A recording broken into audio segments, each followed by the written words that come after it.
چې غیرت نه دغه کور تبای چې غیرت نه دغه ملک کافر ولاس چې jihad نه کوي هغه به غیرت لري ملک کافر او قبضه کړي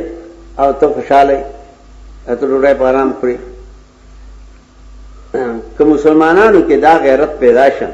چې کافر دای په ملک نشي راتلی خو به غیرت ای یو ورځ یو مولامانه تاسو کو دا حدیث صحیح دی چې نبی علیہ السلام فرمایي چې دول غره ته فوج اسلامي ورسي نو بچر شکست نو فرمایا و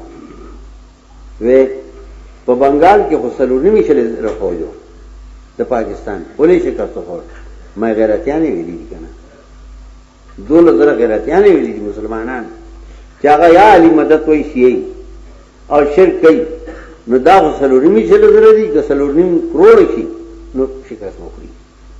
دول غره مسلمانان موحدین پکار دي نو پیغمبر ویلي چې به شکست نه خوري چې ټول مشرکان وي jihad کوي نو کله فرق کیږي لومبای مسله د ایمان او د توحید ده چې مجاهد ته قران ورزي ایمان کوي په خدای باور او ایمانی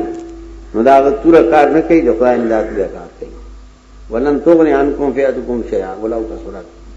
کتا سو غنی نو فائدہ نشي در رسوله اگر که غنی ایمان فائدہ رسول شي